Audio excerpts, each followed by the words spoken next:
Did the sheriff meet with him today? Hello, we want to welcome everybody and open the strategic planning meeting tonight. Mr. Todd Lambert is absent. He is working tonight, and Ms. Cheryl Fontenot will lead us in prayer.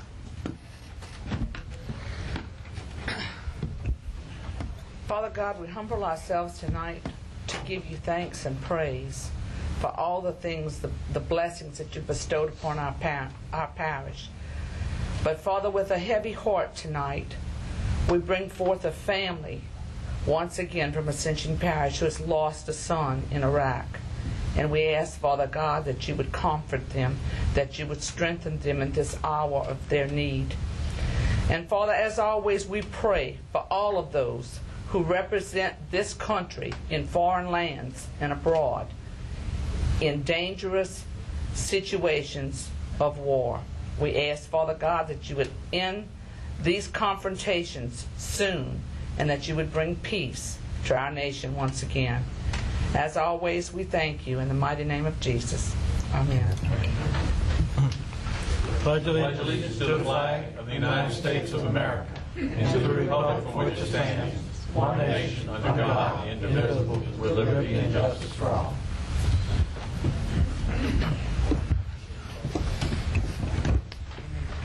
And as always, with the public comment period, anyone wishing to speak on any agenda item, please come up and let Ms. Suzanne know, and we will allow you to speak on the agenda. Number 4 and 5, report by Planning and Zoning and Board of Adjustments. They wasn't able to make the meeting tonight, so we will pass on those. Number 6, Grants Department, Mr. Paul Keller. We have a report and current status of grants.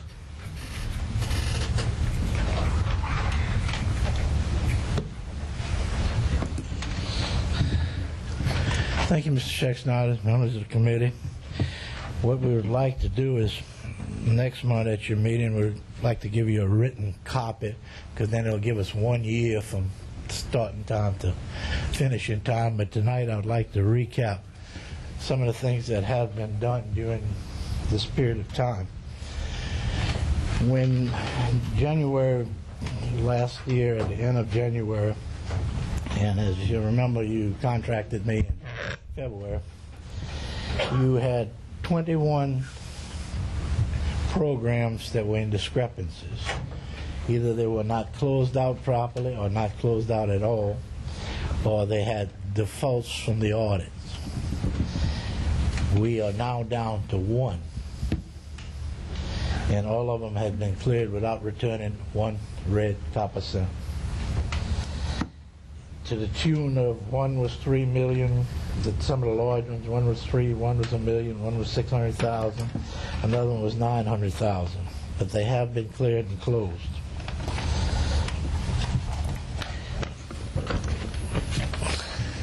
Some of the things that have been completed also is the Ascension Civic Center, the roof repairs there, and we've had to call the contractor back because there were 3 small leaks that he did not properly fix, and that's been completed and written off now, and that was $22,000.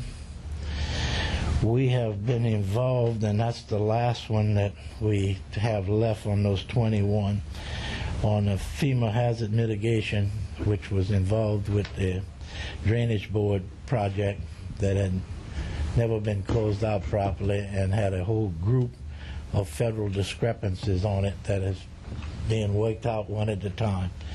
And we think that within the next 3 weeks or 4 weeks we will bring that one to conclusion without payments. We closed out the program that had not been closed for the development of Lamar Dixon Expo Center, and we also wrote and handled the congressional appropriation for $250,000 for Lamar Dixon Expo Center.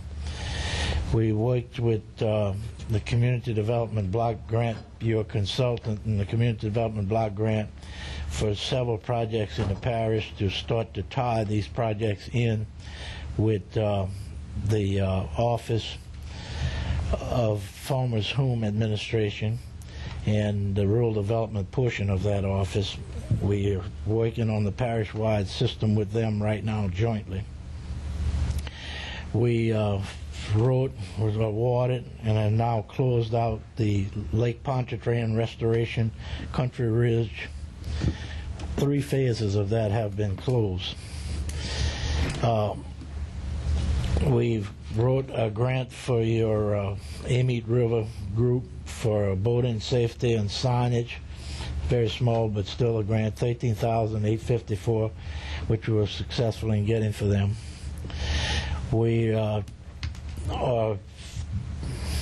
the transportation enhancement grants, 2 of them, Highway 44, and also the one on the East Bank, one on the West Bank.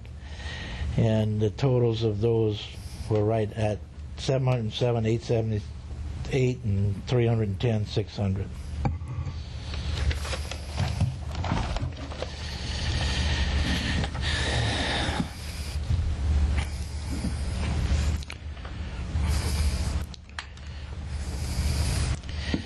We are going to start working again because of the fact that finally some of the rules and regulations are changing. And this was, Mr. Shakespeare, is something that you brought to our attention about the riverfront project in Donaldsonville. The Corps has told us that there's some things that are going to be changing, and so by next month we're going to be back involved with them in that project. We were involved in a project for the Ascension Parish Tourist and Welcome Center, and that one ended up $793,582.35. We were involved this week, in fact, we were just talking about it, we filed for a building code implementation grant for local government, $80,350. We were hoping to follow up with $100,000, but I understand that we might be running into a little problem on that one tomorrow because they seem to think that we're the land of plenty and they should give only to those that don't have. But that's not what the regulations say, so we're going to remind them about that. We were involved with 2 projects with the Army Corps of Engineers, one $816,000, one $412,000. Lake Pontchartrain New River Environmental Protection Agency project. Excuse me, Paul. What is the core project? Those are 2 that were handled by Public Works. Let's see, that's for your comprehensive wastewater project. That's the one Bill's been working on for quite a while, and we're trying to supplement some of the core funds with several other agencies so that it'll be one large project. Okay.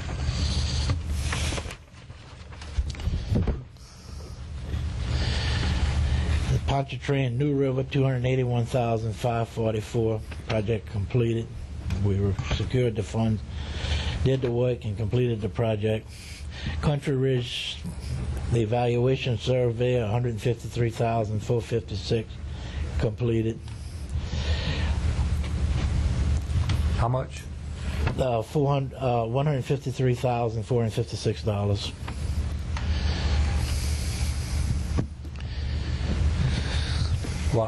While you're there, Petco. Bill, when is that going to be to the next phase?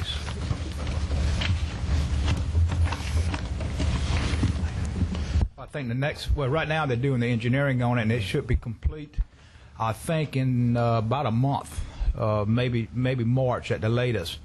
And then it's going to be going to the bid stage, the construction phase of it. Yeah. Engineering phase should be done in about 30 days or so.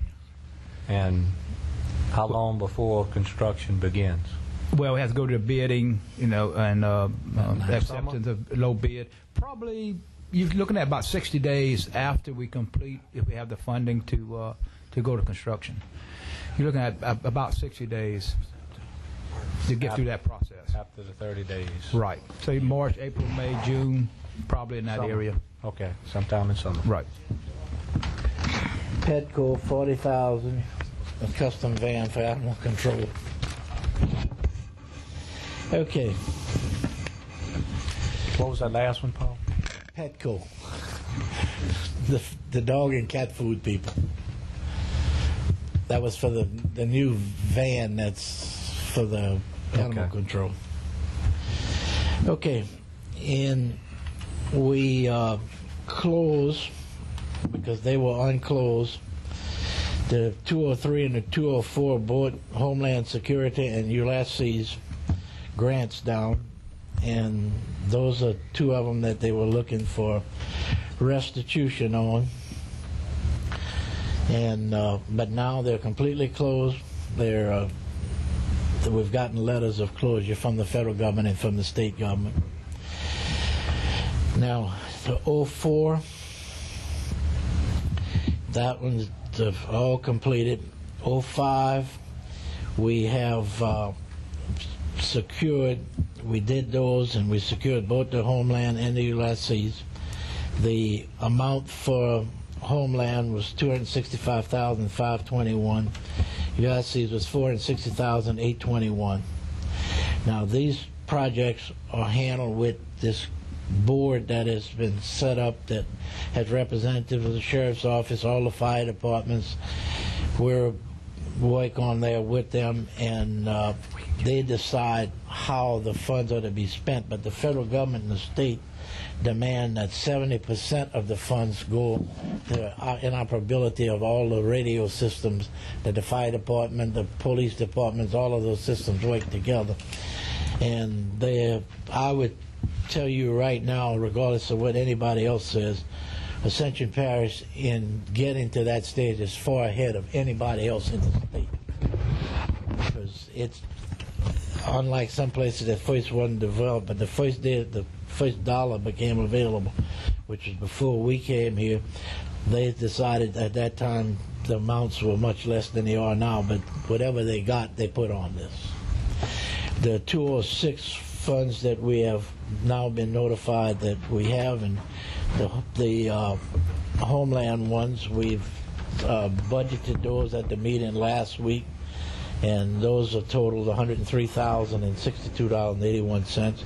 Ulysses, we've got we're going to be sending out that budget for state approval for $311,557.44.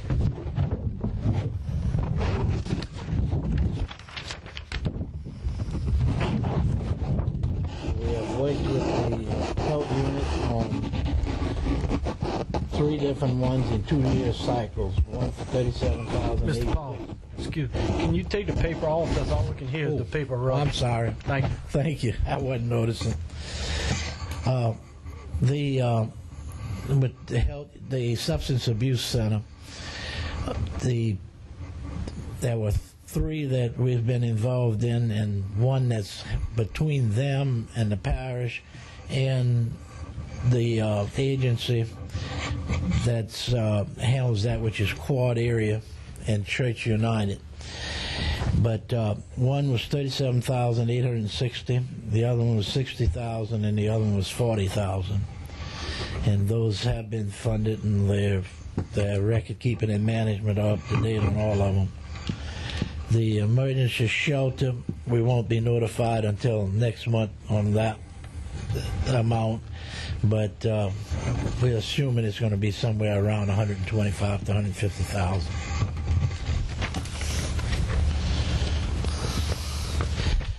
And that's a summary of them.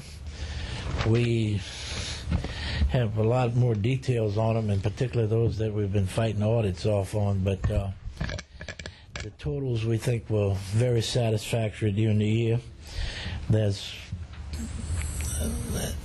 several of them that are going to be coming up this coming year that are a lot different than some of the events that have been seen in the past, because they're going to have a lot more stringent guidelines as far as the management procedures that have to be used. I'm hoping that the members of the Drainage Board see fit to allow me to talk at one of their meetings briefly on about some things that should be adopted by them as standard procedures to avoid some of the audit problems in the future. Okay. If you have any questions, I'll be glad to answer. Just a second. Yes. Oh, I did leave out one too, $500,000 from capital outlay because we don't have the money yet. Capital That outlay. we're now been moved from For what phase 2 to phase 1 for Lamar Dixon. Okay.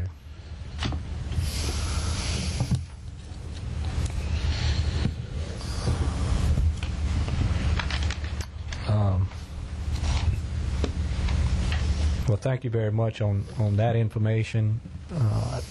One of the things that people have discussed with us as working with the commodities program is that people appreciate everything that they're getting and everything, but the leaders of the program are saying that consistently in the past couple of years they have been downgrading the substance of the commodities has not been as good as it has been in the past. Yes, I've heard that complaint in several places. And so,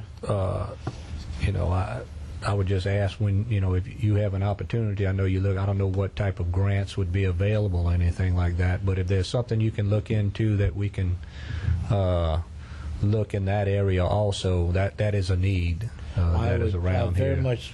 I was unaware whether how it worked here in Ascension because of the fact that it's different places it works differently, but I was involved years ago in the first one that was ever set up in the state, and because we distribute through our elder centers, we had our own refrigeration units, we had our own deep freezers, and also that when they had masters of it, we could bring it in and bring in the better foods and then later distribute it on a regular cycle.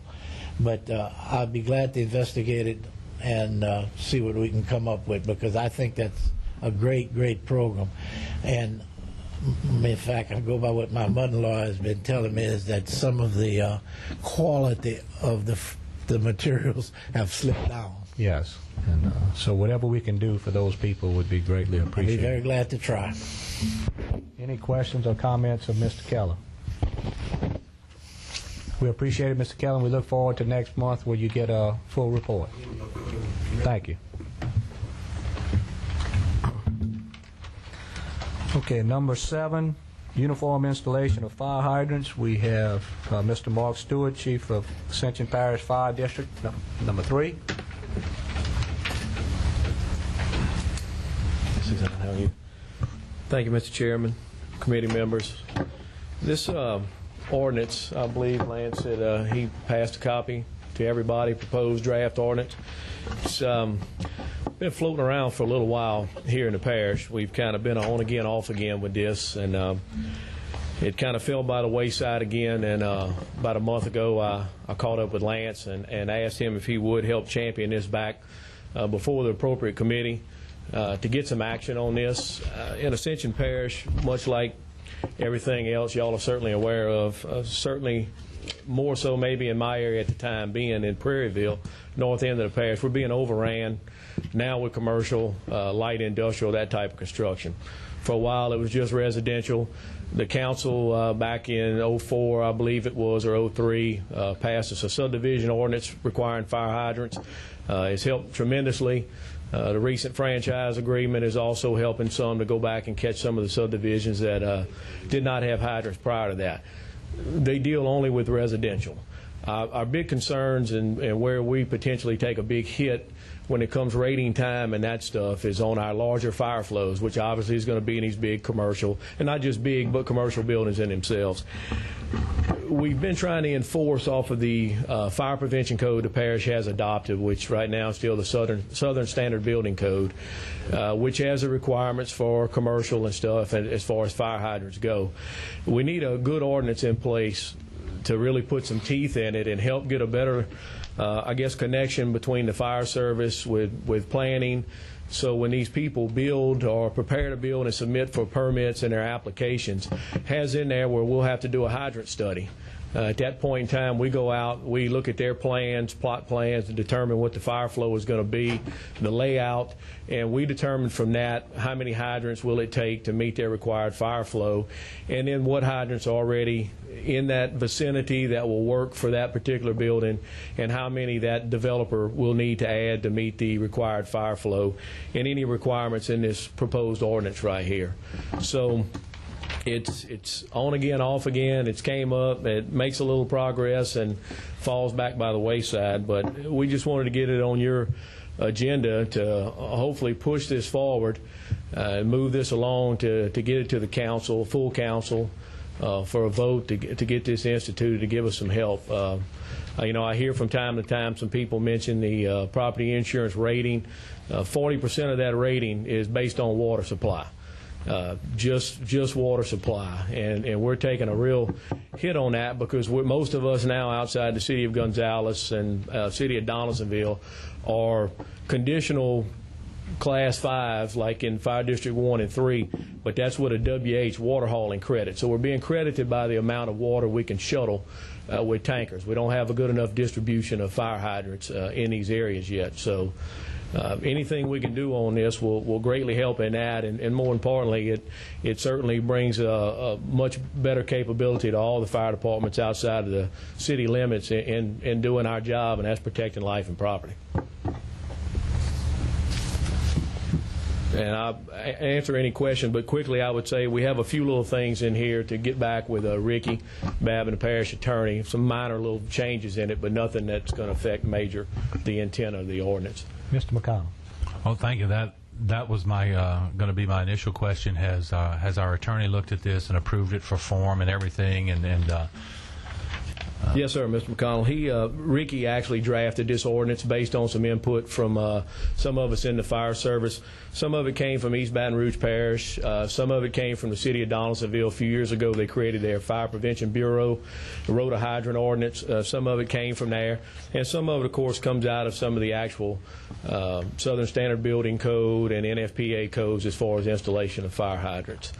Good. Yeah, that also is something that I love it when you answer my questions before I even ask them, Chief. See, that's why you're there. Well, I don't know about that, but because I know firsthand of the fine work that you've done with some commercial buildings that my company has been putting up in the Prairieville area, and you all have been very helpful and very beneficial, and we appreciate that very much. Is this coming to us, by the way, as a recommendation of Fire District? Well, I'll certainly make it a recommendation from Fire District 3, and I would like to sit back down. I tried to get Ricky today, see if maybe he could attend tonight, but again, there's a few minor wording changes that we would like. Can you point those out? Can we go ahead and make a note of that, because we're going to take this home with us and read it, and if we know what the changes are, we can deal with it. If you look on page 1 under 1 down at the bottom, installation under Part B, there was a question I had where it talks about the buildings therefore exceeding 2,000 square feet in building area and situated 200 feet or more from the street right-of-way shall install and maintain the hydrants. My question was, should that be and or are? And I questioned Ricky about that. If I was maybe building the building and I looked at it and said, well, I'm 1,000 square feet, but I am more than 200 feet from the right-of-way, I don't think I need to do it because I'm not 2,000 square feet and 200 feet away from the roadway. So it should say 2,000 square feet in building area and or situated 200 square feet. That's where the and or would go? That's my question, right. Should that be an and or right there? And if not, as long as we have a clear understanding from Ricky that and means either of those situations requires him to install hydrants, then I'm okay with that. All right. On page 2, down in the center of the page under E, it talks about the marking of fire hydrants with reflective markers. If we determine that it's obstructed from view as we travel down the road, we already have a method of marking. We put the blue markers in the roadway itself instead of on a post on the edge of the roadway, which this stipulates. So we would just want that changed to current procedures used by the fire departments now for marking fire hydrants, which is we place those blue reflectors in the center of the roadway on the side that the fire hydrant is located. And page 3, under the first section, number 2, marking of fire hydrants. This is something that's done in some areas, but Baton Rouge Water Company, Ascension Parish Water Company here, they don't follow these markings as far as the blue, green, red, and orange. They use markings of their hydrant bonnets by main size is what they go by, which is completely fine with me. That's how all of them are in the parish now, except in the city of Donaldsonville, and I think in the city of Gonzales, they're all painted red, period, the entire fire hydrant. So I know we might get a problem, and that would be something where I'd have to try to get people to go paint every cap and bonnet on every fire hydrant. So if they would follow the current Parish water, Baton Rouge water for installation of hydrants, and their colors they use would be fine with us right there, which is red for hydrants that sit on a 6-inch main, brown for 8-inch mains, and silver for any hydrant that is on a 10-inch or larger main. That would be not in incorporated areas, because... Right, outside of the cities and I guess the town of Sorrento. On number 3 on that same page under placement of fire hydrants, it talks about fire hydrants to be spaced for commercial, industrial, and multifamily buildings, that all proposed and existing buildings will be no more than 300 feet, measured along traveled ways from a fire hydrant by fire apparatus. One of the things the building code stipulates also is that no part of a building can be more than 500 feet from the nearest fire hydrant by traveled ways, accessible by fire apparatus. So I would like to, maybe have that added. I'm certainly happy with 300 feet from it, but sometimes we get buildings of certain lengths and dimensions, and the way the roads or parking lots are, it can certainly put a part of that building more than 500 feet from the nearest fire hydrant. Under Part 3, under C, it re-mentions, and this is basically 1 and 2 family, single family, residential, and duplexes, small apartments. It mentions 400 feet attached directly to the public water system. I would think what we need to probably do, not we, but you as a council, is go back and update the subdivision fire hydrant ordinance, and this all needs to match with what was agreed upon for the franchise agreement. And that was that we would allow 500-foot spacing from between hydrants by measured travel routes. The 400 feet in the current one was a radius, and you might have a house that's 250 feet from a fire hydrant, but I can't cut through the yard. So by the time I go around the block, now I'm 1,000 or 1,500 feet or so. So it was a good thing, but we might want to just update all of this to reflect what was done in the agreement with Baton Rouge or Parish Water, excuse me. Under 4A, it talks about obstruction of fire hydrants, that they cannot be obstructed. One thing I would suggest with Ricky is what you see in most of the codes is it must be a 3-foot clear area around all sides of the hydrant. My other question on this is what do we do, about enforcement? It says they can't do it, but the neighbor doesn't like the fire hydrant out in his front yard, so he plants a couple yucca bushes around it, and we go to him and say, you can't do that, you're obstructing a fire hydrant, and he says, well, it's my yard, I can do it. Where do we go from there? The fire chief, the authority having jurisdiction, can he make that happen, remove that himself, or have it removed, or will that be something that need law enforcement involved in? That would my only question right there. And that was the only things we would think would need to be tweaked or tuned a little bit in this. Mark, you have here hydrants located no closer than 40 feet from any building or structure. We have some that are right near the road, some buildings and structures that are right near the road that may have to be. Can you put in there that we can have a variance if necessary because of pre-construction? I would think like anything else we do, the authority having jurisdiction, which as far as this would go, so the local fire chief or fire coordinator can waive anything in here on a case-by-case basis. And I know exactly what you're talking about. Some buildings existing already right up on the roadway, and it would be about impossible. Generally, that's a safety feature built in for us. We don't want to have apparatus and people too close to a building that's burning. If it collapses and we lose $200,000-$300,000 piece of apparatus and maybe some people.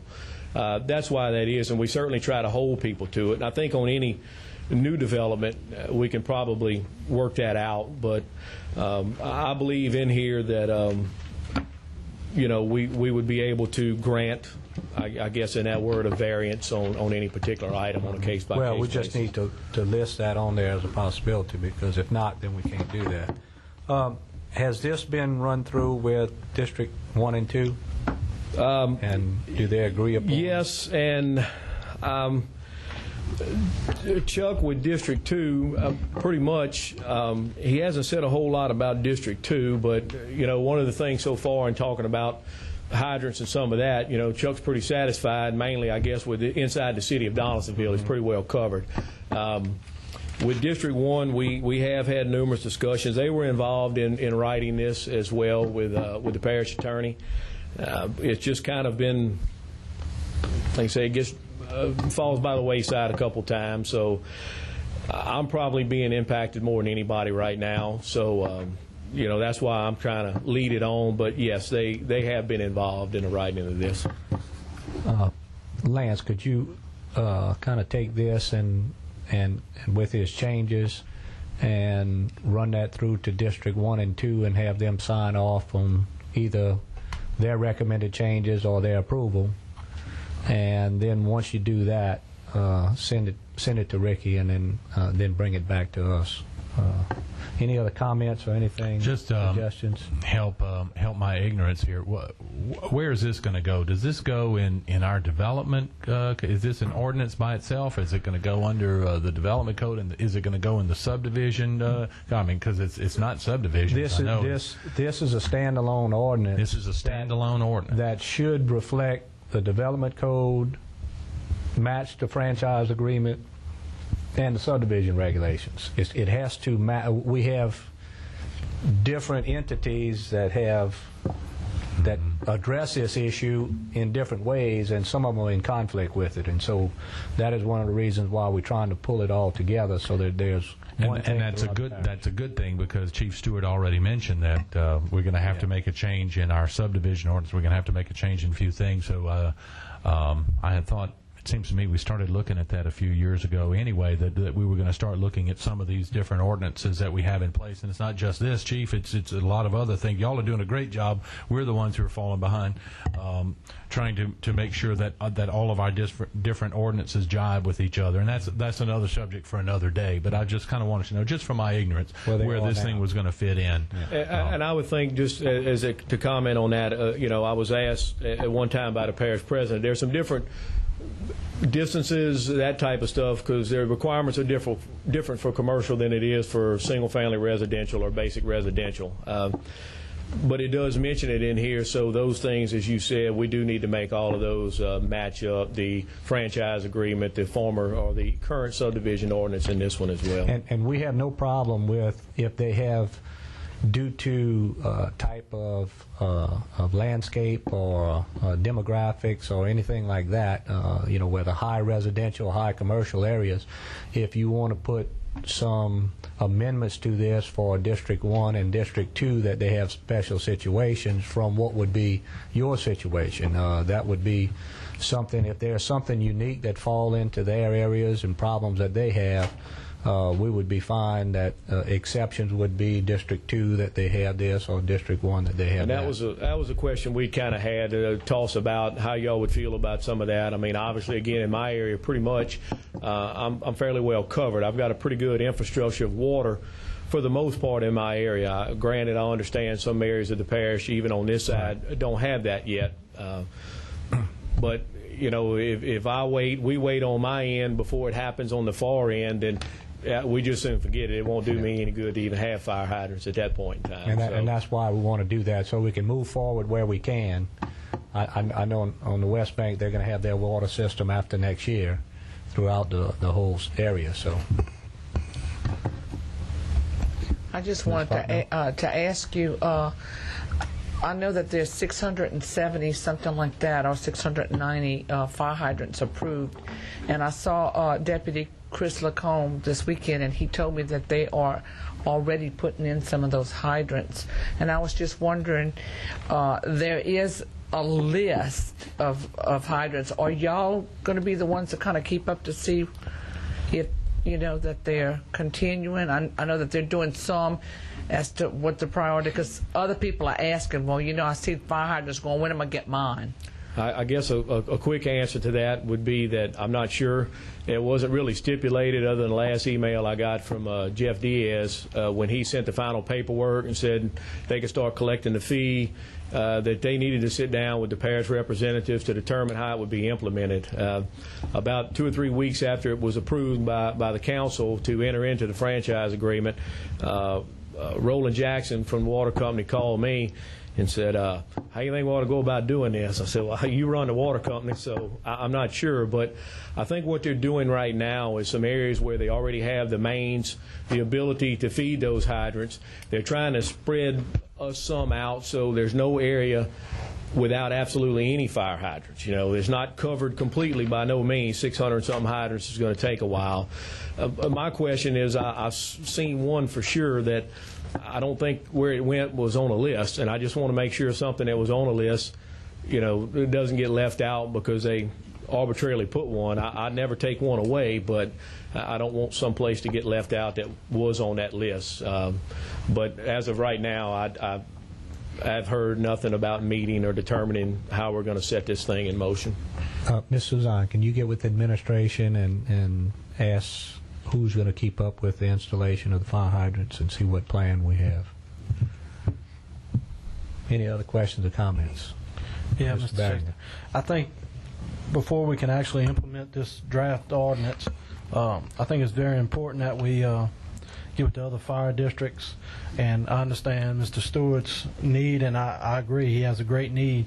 Maybe we can immediately pass it for Fire District 3, because, like you said, I believe 3 is pretty well encompassed with water.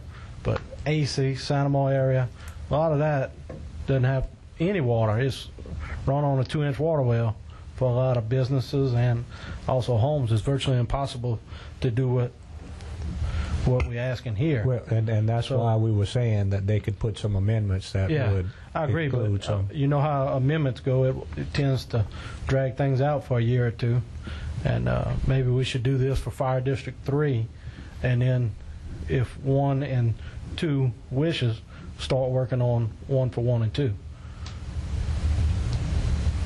I don't know if we can, but and you know, our thought on that was to bring that to you, and as a committee and as a council, I figured there would be some. I don't see why we can't. I mean, we have 3 separate fire districts with 3 separate fundings, and so I think that would be the best way. Mr. Laverne, Building Inspector, Building Department. Thank you, Mr. Chairman. I got a question on first page on general provision installation, paragraph A, where all fire hydrants, public and private, shall be constructed and installed in accordance with the specification provided by the local fire chief or his authorized representative prior to a development permit or building permit being issued.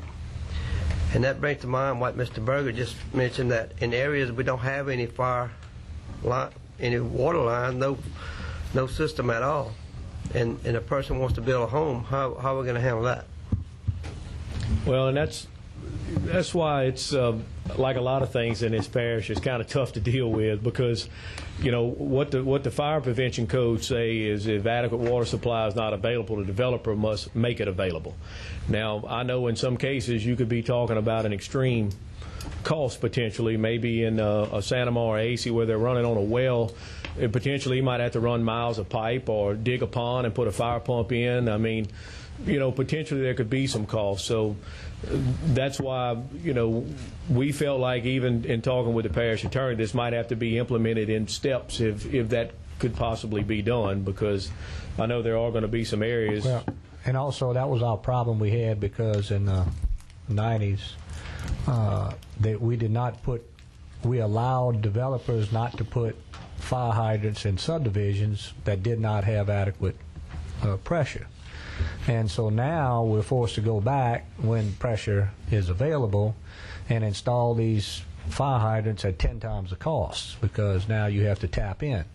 And we don't want to do that. So when these developments do come, even if we have to install a fire hydrant that is not working, just and cap it or a stub out, we need to put the infrastructure there. And so that's why we want y'all to go back and work out these issues And make we're sure these things- certainly agreeable to that, and that's, because I'm a firm believer, and it needs to happen in the beginning. The developers and the people that are doing this need to fund that, need to get these hydrants and mains installed. I think pretty much the recommendation from the committee is to take this back, make your corrections that you're interested in from Fire District 3 or any suggestions that we have, and with you and Lance working on it, and Lance, give that to 1 and 2, have them take a look at it with their suggestions, and Mr. Babin, and he can recommend to us whether we're allowed to do that for one district or not.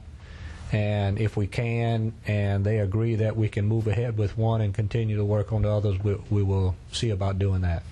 But we'll have something to go by at the next meeting, if you can come to us by next month. We'll get it done. Okay. We'll be there. Thank you all for your time. We'll keep you on the agenda until we have something in place. Okay. Thank you, Mr. Thank y'all.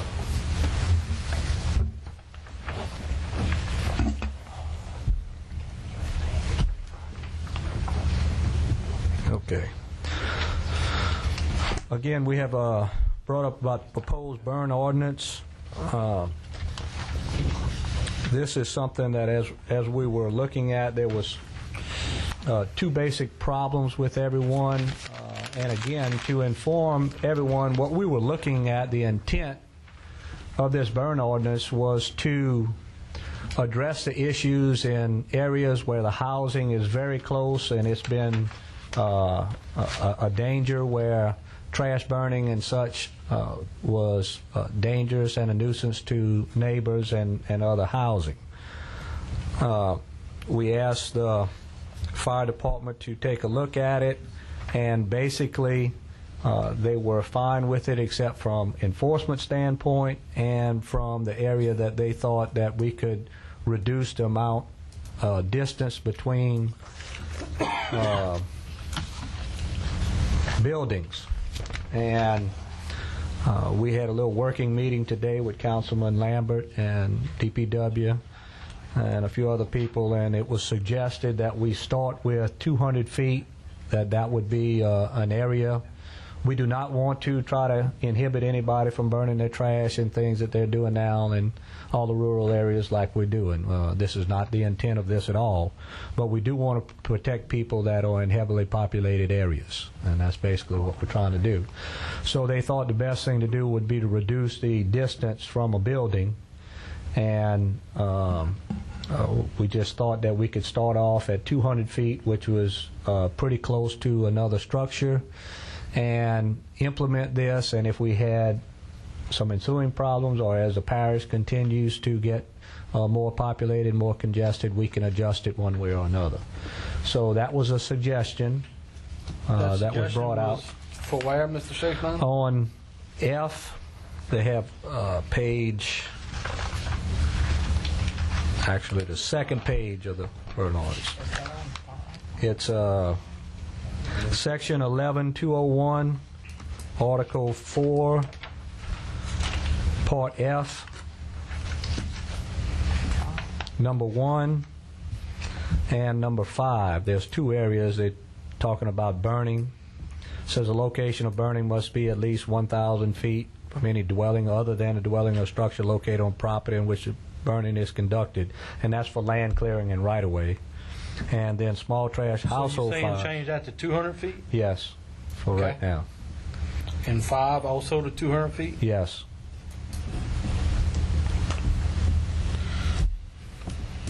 Just a question about, and maybe the fire department can answer it, but probably more from Mr. Babin. What happens if, I think it's DEQ or EPA comes out when you're burning, because there is a state law, so Yes. you got to be 1,000 feet. Then that's They state prevail? I'm just asking. yes. State law supersedes, correct? Yeah, Yes. I mean, I'm not sure how that works. With none of them being here, I And- know you can make it more restrictive. Right. State law. Yeah, but this is more, for Right, this sure. would be less restrictive. I don't know that. And to let everybody know that right now we have a state law that says you cannot burn within 1,000 feet from a residence. And so that's on the book. Obviously, there's no state enforcement of it, and that therefore you have I don't a know, problem. when EPA comes out, they tend Yeah. to make you do what they want. They don't do much. They don't You do never get them to come out. Yeah. And the other thing was enforcement, and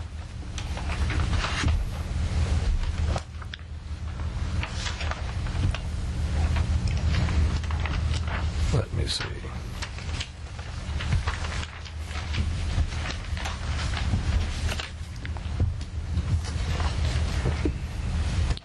What O'Neill Parrington, our attorney, has suggested that we do would be to word it as the enforcing agency means the Ascension Parish Sheriff or the Parish Code Enforcement Office or constables, as well as their duly authorized agents.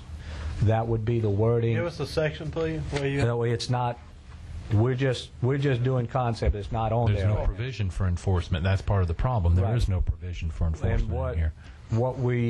What we're doing is to put those statements in the ordinance, and administration has to have some type of provisions for enforcement because it's an administrative issue.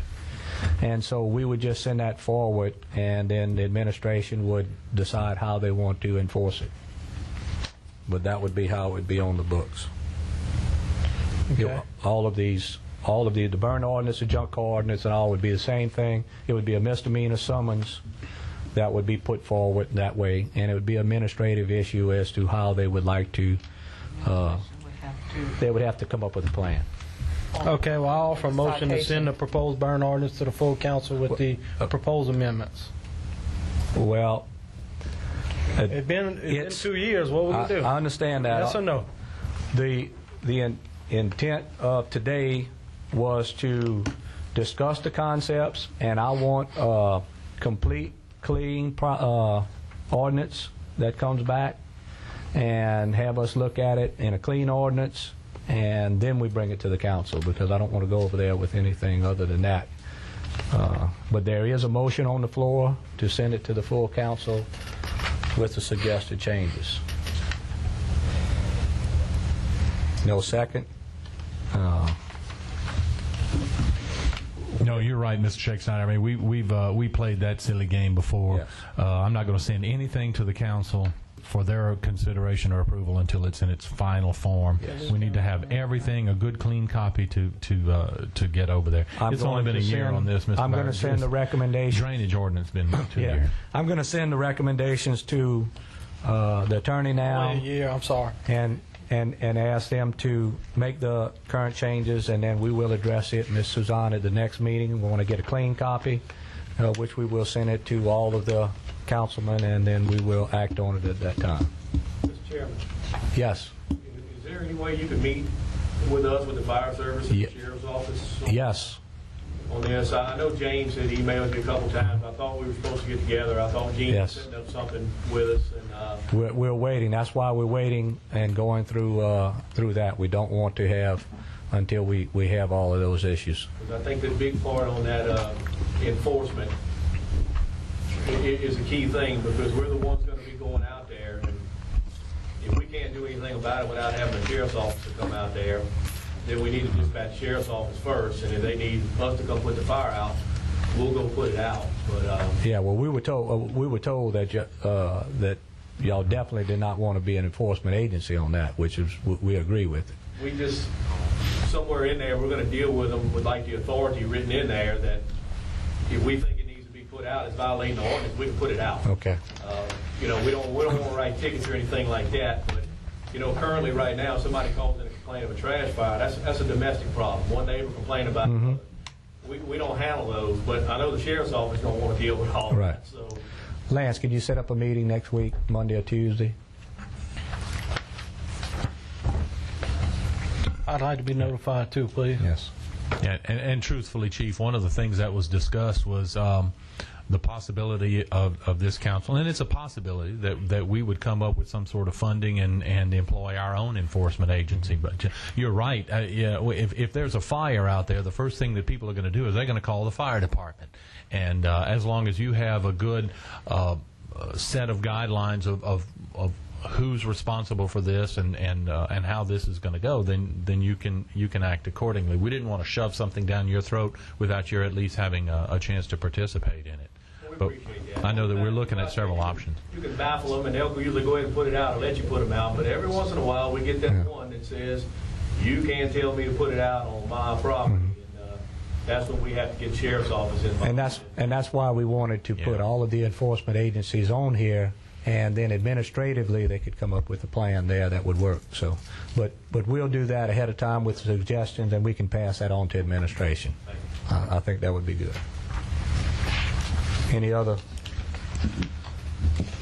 discussion?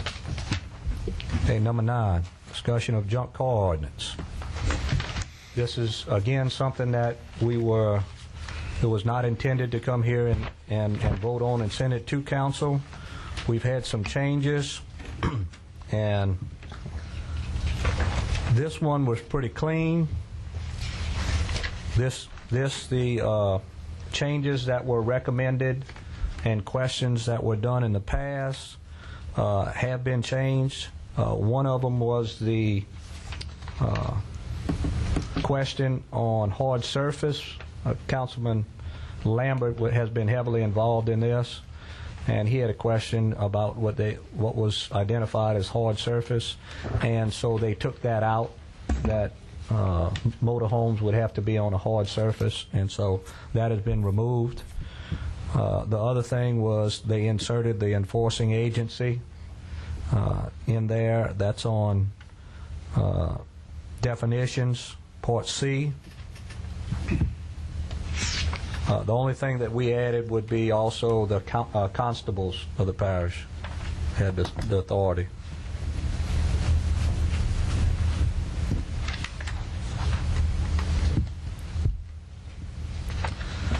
And the other thing that was of concern would be antique cars or restoration cars.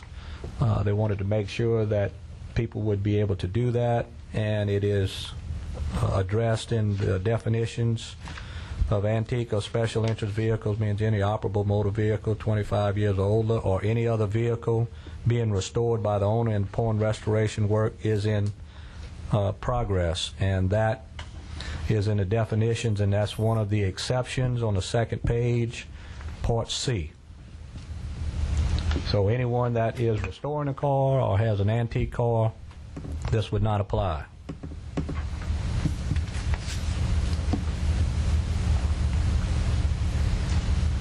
And basically, short order of this, if you have junk vehicles, we're asking that you put it in your backyard or cover the area or screen it so that it will not be a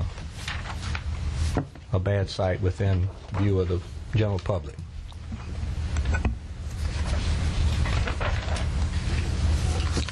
Yes, ma'am. Well, I was just wondering, you said, screen it or put it so that it's not in the sight of the public.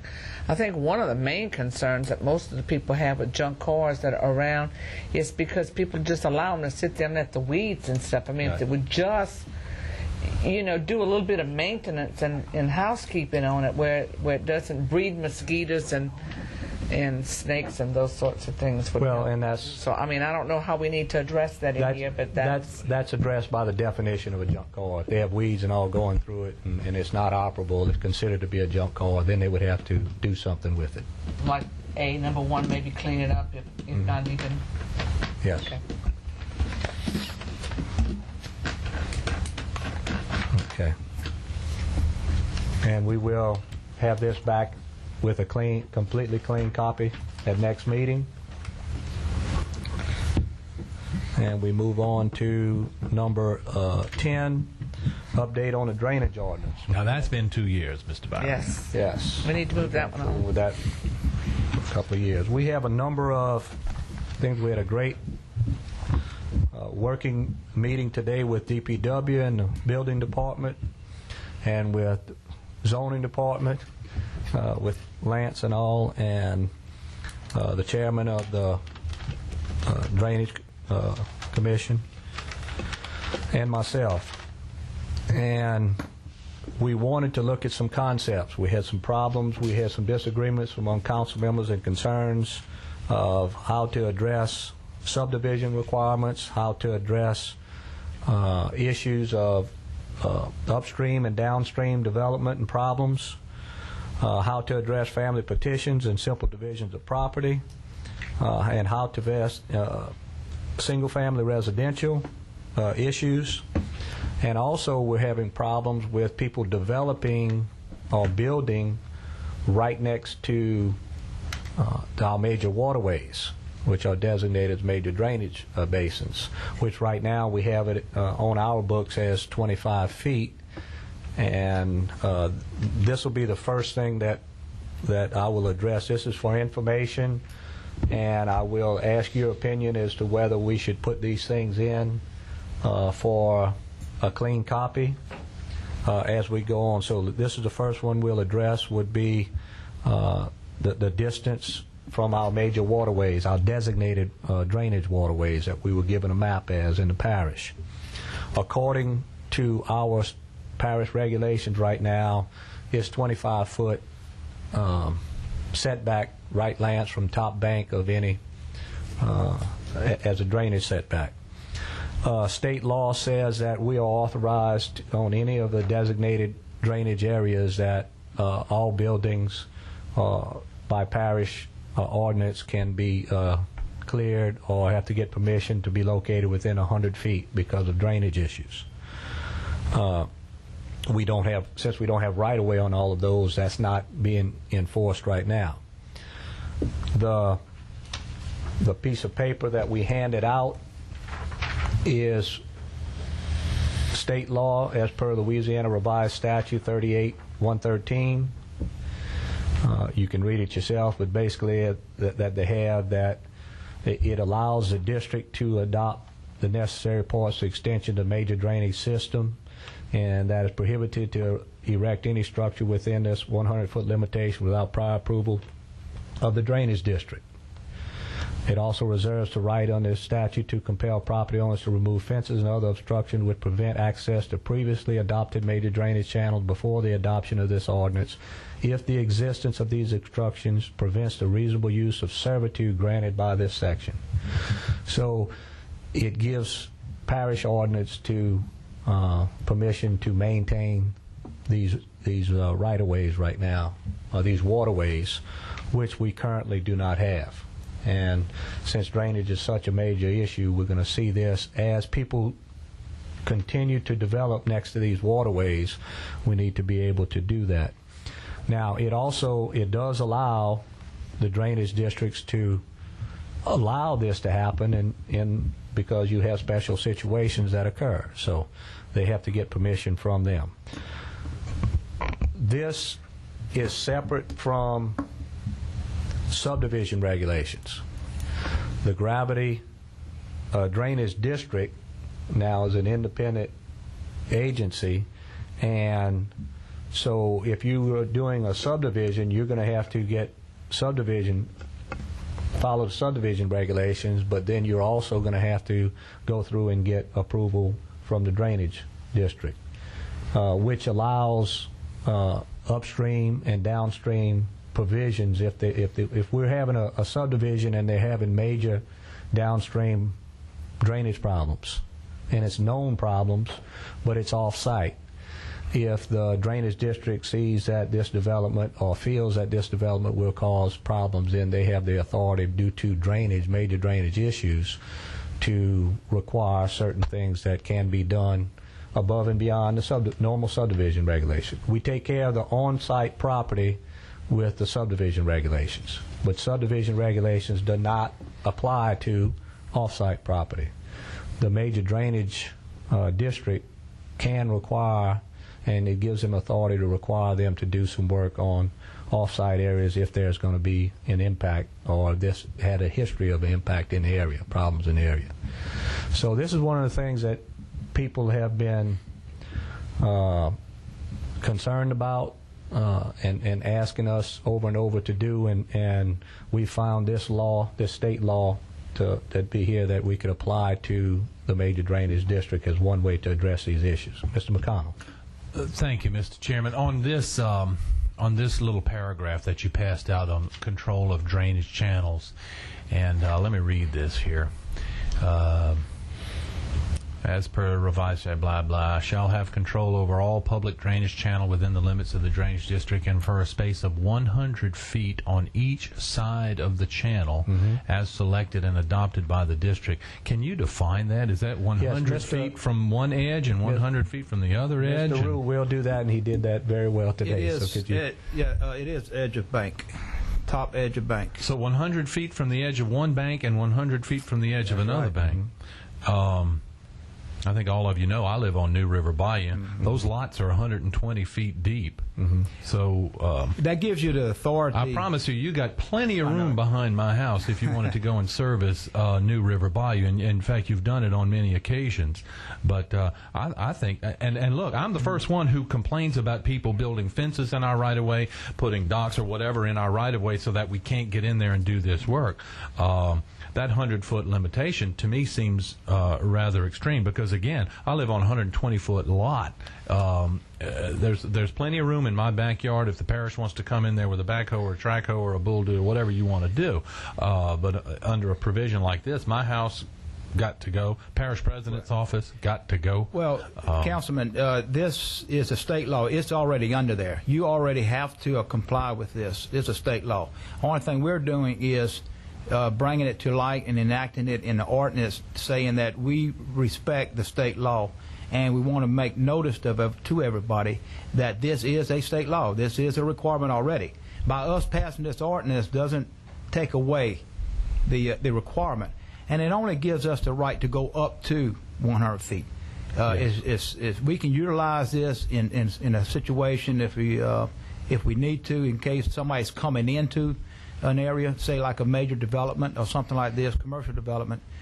If we see that it will impact our drainage at a future date, we can require them to stay outside of it, or we can go up to it, maybe 75 feet, 50 feet, whatever the condition is.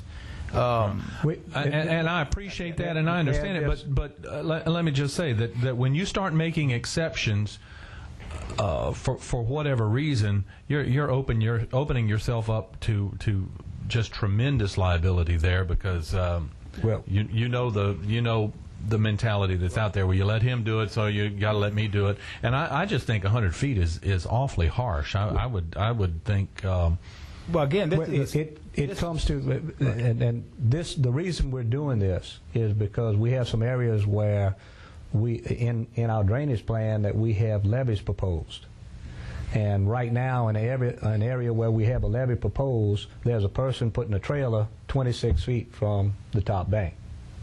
And some other people are talking about... But that ain't 100 feet, Mr. Chairman. 26 feet is not 100 feet. That's what we're saying. But the levee would go about 75 feet from the top bank. Maybe from the Mississippi River. So we would... By the time you do that, there are some areas where you need control of development within 100 feet. We also have, when we're digging these major channels, and if you look on Black Bayou and everything, in order to spread dirt and do things they have on the side that we're doing the work, sometimes you need that much space. And so we want to give the drainage district the authority to implement this. You have the authority by state law. That's it. We have the authority already. So why are we spending all this time? Because I'm just saying, when you start eating and meaning... excuse me. Wait, and Ms. Barringer, you had the floor and you said we have the authority by state law. We do, but our... Actually, I had the floor, Mr. Chairman. You were answering my question. Mr. Lance Brock has informed us that our ordinance, our zoning ordinance, has a 25-foot. We're only allowed to enforce things up to 25 feet right now. We have no authority to do it any further than that by parish ordinance. Okay, and so it's in conflict with the state ordinance, so it does not. Our parish rule says that we cannot. Yes, Mr. Chairman, I got one question. If you were to go and address a problem that you need more footage for maintenance or whatever on these banks, will the landowners be compensated for that? That's why that's why we're working on this right now. I can answer that. Yes. This gives the right for the parish. The state law, as it stands even now, gives the right for the parish to utilize that 100 feet if they say it's necessary for the drainage construction or maintenance of it. However, if you're going to improve that bayou or you're going to enlarge it, you have to pay damages to the property owner for whatever you do. So if there is a, you're going to enlarge it twice the size, but then that goes into construction and you have to subsidize that construction to the... Make sure this only applies to the designated drainage areas that we have approved as our major drainage canals. It does not apply to ditches or laterals or things of that sort. It only applies to what we voted on as to our major canals, major drainage ditches. So it is set up to there. It just allows the drainage district to implement up to 100 feet whenever they, as they approve. You have to get approval to build within 100 feet. You better tighten it up. So if you start eeniing and meaning, you're going to have some problems out there. I agree with Mr. McConnell, on some of this. I mean, maybe if you had some sort of guidelines or whatever, but you just can't pick and choose, and that's what we don't want to happen. I agree that this whole thing needs to be done, but then it is arbitrarily, we need some guidelines as to how we're going to grant what. Okay. Yeah. Yes, thank you. Ms. Fine. Well, again, on this issue, Mr. Rue. and I think Mr. Shakespeare and I had a perfect example. In most cases, the drainage department has to look at it and make a determination and say, we know that we're not going to enlarge, we're not going to need the full 100-foot through here. Somebody make a request to build, say, 75 feet off, 65 feet off. We evaluate what's going to be done over the foreseeable future, and we go ahead and try to work out something with the property owner. Now, in the other case, just like in Sorrento, where this proposed levee, extension of the levee that was done several years ago, in that case, when we look at the situation, we may need to invoke the whole 100 feet from the top of the bank, because we're going to be probably be putting a levee through there. A lot of other cases, we won't be putting a levee. So again, this goes up to 100 foot that we may be able to utilize if we have to. But it has to come down to the drainage department and our engineers making an evaluation of what will go with that area and what we actually need, and make that compromise with the property owner. It was also brought out by Mr. Rue that we have some of the other major drainage channels that as high water comes, it spreads out and it sheet flows over there.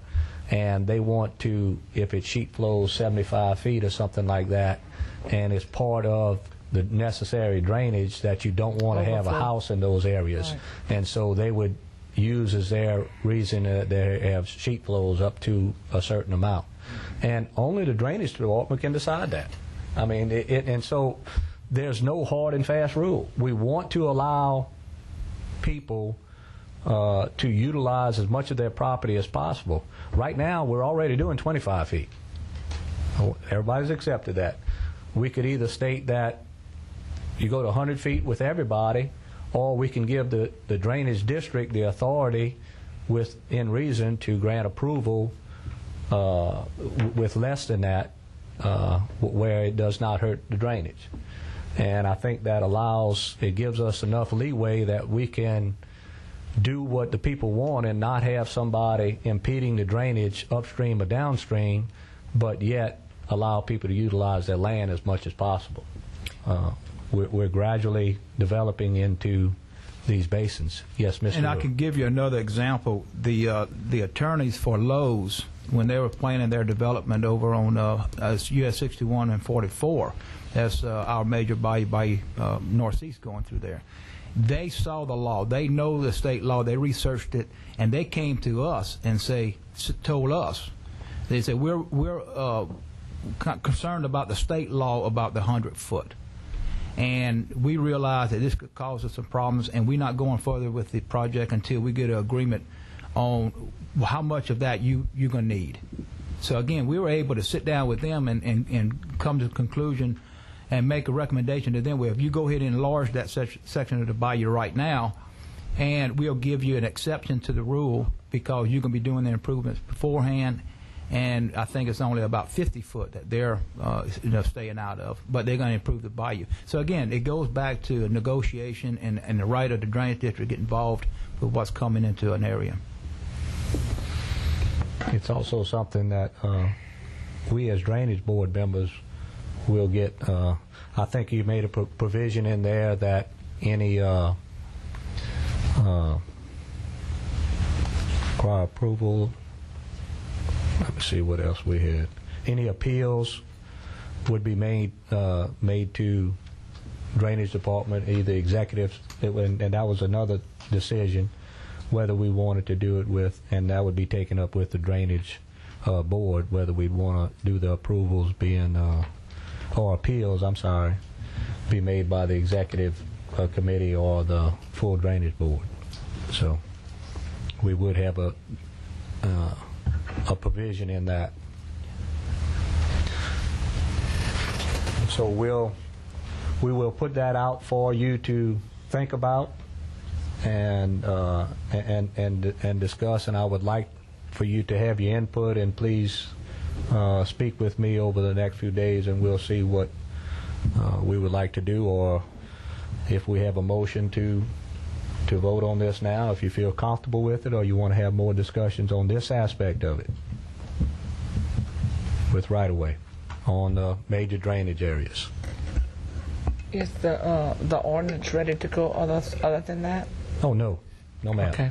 No, we're trying to do some basic concept. This is one of the concepts that Councilman Lambert felt strongly about on the upstream and downstream development. It would be a way that we could help control some of that through the drainage district is requirements on here, one of the things.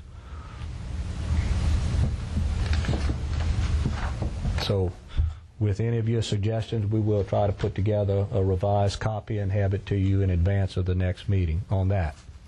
The next thing we looked at was subdivision requirements, and what we wanted to add in there is that subdivisions must acquire drainage department approval to proceed. And this again would help address give the drainage department the leeway to address upstream and downstream problems that they could work out with there. But again, appeals to that would be the decision of the executive committee of the drainage board. Is that parish-wide? Yes. Within municipalities? Yes. That's what parish-wide means. Yes. Within municipalities. That's right. Because the drainage board does go through the whole parish. Yes, it does. So we would have to do. So I will get O'Neill to write that in, and we'll take a look at that as part of the next thing. The next thing was single-family residences, and we wanted to allow single-family residences as conveniently as possible to build single-family residences, and we had discussed before that if we had some very sensitive areas that we would require them to get engineers or something for their plans in the 100-year floodplain area, and get a waiver if it was okay. We just thought that the waiver was not the right way to go about doing it, and as we had discussions, Mr. Laverne had a very good suggestion, and that we're also had some problems. Mr. Rue, can you talk about the problems we have not just in floodplain, but also in areas that are not in the floodplain that we wanted to address for single-family residences that are having drainage problems? Well, we do have a number of locations that's outside the floodplain, but because of circumstances, the place they're going to build is actually in a bowl, retaining water or whatever.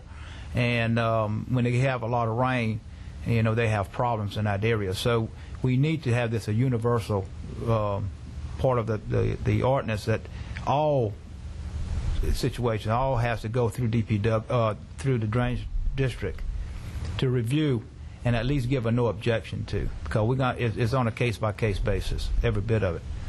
We don't want to limit it to an area that's not actually in the floodplain, but because of the situation, they do have flooding problems.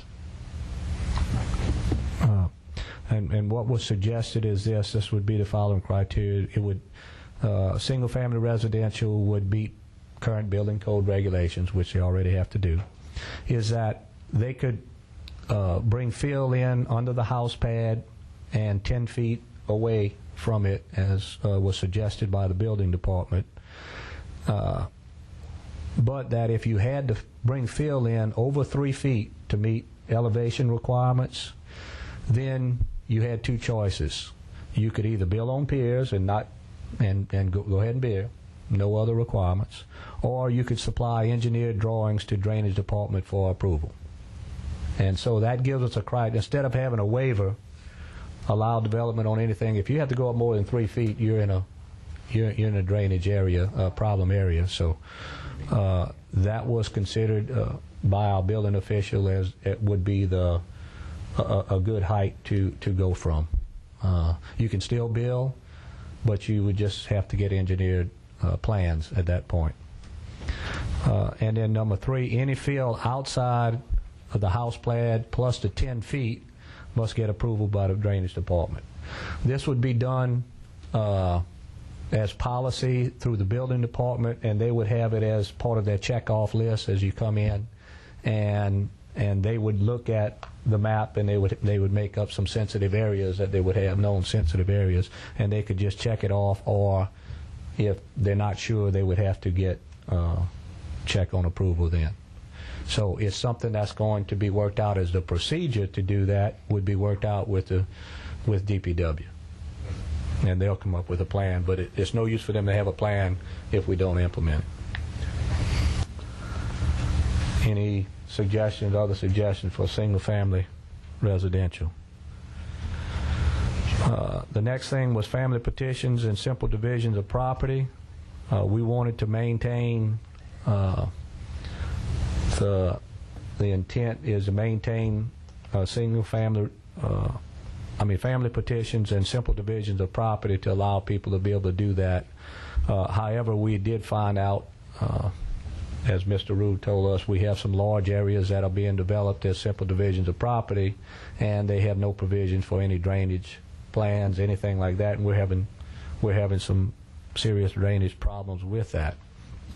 And so it was suggested that family petitions and simple division of property with 2 lots or less would require the same as single-family residential.